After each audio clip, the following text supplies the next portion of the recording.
Assalamualaikum warahmatullahi wabarakatuh. How are you? Bagaimana kabar semuanya? Baik-baik saja, alhamdulillah. Untuk hari ini kita berjumpa lagi dalam English class bersama Miss Fitri. Materi apa yang kita pelajari hari ini? Silakan disimak sampai akhir ya. Oke, sekarang kita mulai dengan gambar ini. Apa yang Anda lihat dalam layar? Ya, betul, seorang wanita. And then, menggunakan hijab, that's right. Lalu yang tidak kalah penting apa? Iya, wanita tersebut menggunakan atau mengenakan sebuah masker. Betul sekali. Menurut kalian masker untuk saat ini merupakan pilihan ataukah sebuah kewajiban, keharusan? Iya, betul sekali. Masker atau menggunakan masker untuk saat ini pada masa pandemi COVID-19 ini adalah merupakan sebuah kewajiban atau keharusan yang harus dilakukan oleh masyarakat. Nah, kira-kira bisa menebak ya materi apa yang kita pelajari untuk hari ini? Iya, betul sekali. Hari ini kita akan belajar mengenai obligation and necessity, yaitu berbicara mengenai sebuah kewajiban atau sebuah keharusan. Oke? Nah, stay tune sampai akhir ya. Kita akan pelajari semuanya hari ini. Yang pertama, what is obligation and necessity? Apa sih sebenarnya obligation and necessity itu? Obligation itu adalah sebuah ungkapan dalam bahasa Inggris yang digunakan untuk menyatakan kewajiban yang harus dilakukan. Ungkapan obligation ini biasanya digabung dengan expressing necessity. Nah, dalam kesempatan ini kita jadikan satu ya. Keduanya bisa diartikan dengan wajib dan perlu. Nah, apa yang kita kupas hari ini? Yang pertama adalah bagaimana rumus kalimatnya. Setelah itu, ungkapan obligation and necessity. Contoh-contohnya seperti apa ungkapannya.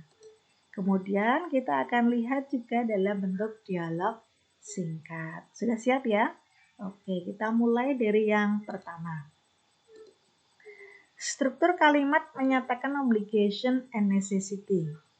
Dalam bahasa Inggris, ungkapan menyatakan obligation and necessity itu biasanya menggunakan yang paling sering digunakan adalah kata must dan have to. Apa? Must dan have to. Nah, struktur kalimatnya bisa Anda lihat di sini, yaitu yang pertama, ketika menggunakan must, kita akan menyusun kalimatnya dengan struktur subject, must, verb one.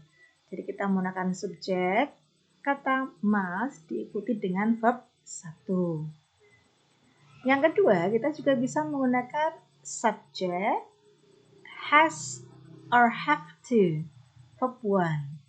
Menggunakan subjek, has atau have to yang ditambah dengan verb satu. Apa sih sebenarnya beda antara must dan has atau have to itu? Untuk perbedaannya adalah penggunaan kata must itu biasanya menyertai pada sebuah kewajiban yang timbul, yang niatnya timbul dari diri sendiri. Jadi bukan paksaan dari orang lain. Nah, berlawanan dengan have atau have to. Ini adalah sebuah kewajiban yang diinginkan atau dipaksakan dari luar. Jadi ada peraturan yang mengharuskan dia untuk melakukan kewajiban tersebut. Contohnya seperti apa? Contohnya seperti ini ya. I must study hard for the exam. Saya harus belajar giat untuk ulangan atau untuk ujian. Nah, niat belajar ini ketika menggunakan must itu timbul dari diri sendiri. Ya. Lalu yang kedua, kalau kita menggunakan have to atau has to, contohnya adalah we have to join flag ceremony at school. Kita harus mengikuti upacara bendera di sekolah. Nah, upacara bendera di sekolah tentunya sebuah kewajiban dari anak-anak sekolah ya. Dan itu adalah kewajiban yang diharuskan dari pihak sekolah. Yang kedua adalah she has to wear school uniform. Dia harus mengenakan seragam sekolah. kedua contoh ini menunjukkan bahwa mereka selaku murid itu harus mentaati peraturan atau tata tertib yang dibuat oleh sekolah. Jadi keharusan ini timbul dari luar. Dari sampai situ Anda sudah paham ya? Maksudnya sama, harus atau perlu atau wajib. Nah, bedanya adalah di mana niatannya itu timbul, apakah dari diri sendiri ataukah dari pihak luar. Sampai situ paham ya? Oke, kita lanjutkan. Nah, kita lihat gambar ini. Gambar ini sama seperti yang tadi ya, yaitu seorang perempuan memakai masker.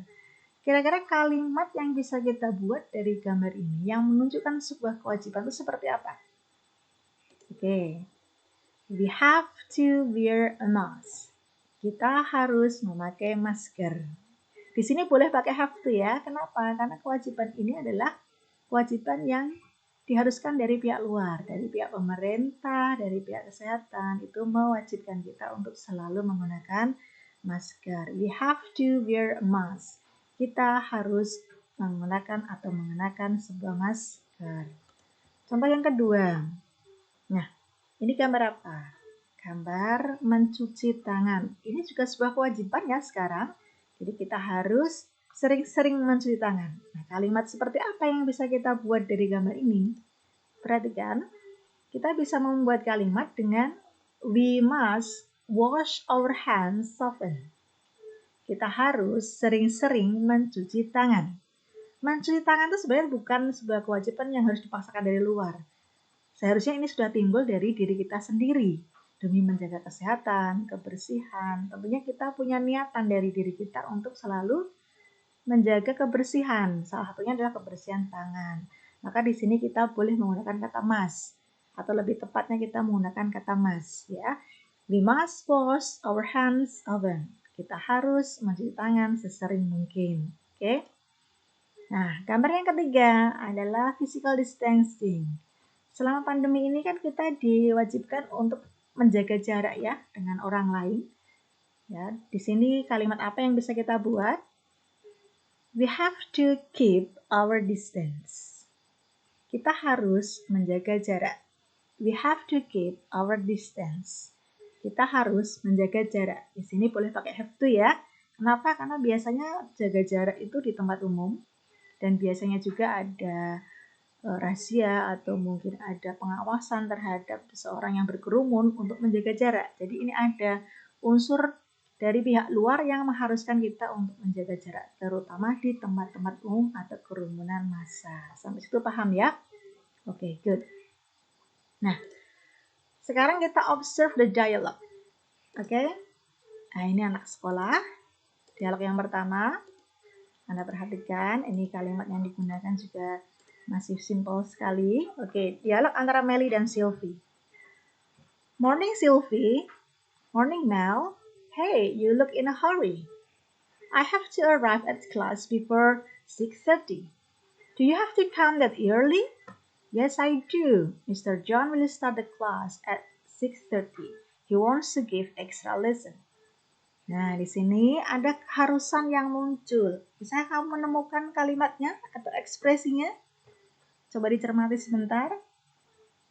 Ekspresi obligation and necessity yang bisa kamu temukan dalam dialog ini adalah that's right, I have to arrive at class before 6:30. Saya harus sampai di kelas sebelum pukul 6.30. Ini adalah sebuah keharusan. Menggunakan have to. Kenapa? Karena dari gurunya sendiri yaitu Mr. John itu akan memulai kelasnya pada jam 6.30. Jadi dia mewajibkan siswa untuk datang sebelum pukul 6.30. Tepat sekali. Oke, sekarang kita observe dialog yang kedua. Dialog yang kedua antara Karin dan Aldo. Kita lihat apa yang dituliskan di sini. Hi Aldo, why do you look so sad? My English score is bad. I'm sorry to hear that. I must study harder for the next examination. Yes, you're right. Apa yang dibicarakan dalam dialog ini? Coba dicermati. Iya, yang mereka bicarakan adalah English score, yaitu nilai bahasa Inggris. Bagaimana nilainya? Bad. jelek. Nah, karena nilainya jelek lalu bagaimana? Dia kemudian mengucapkan, I must study harder for the next examination. Di sini dia mengatakan bahwa saya harus belajar lebih giat untuk ujian mendatang. Nah, berarti di sini ada niatan, harus. Dia mewajibkan dirinya, mengharuskan dirinya untuk belajar lebih keras. Jadi ini niatan timbul dari mana? Dari dirinya sendiri. Betul sekali. Jadi itulah bagaimana cara mengungkapkan obligation and necessity. Yang paling sering digunakan adalah must and have to.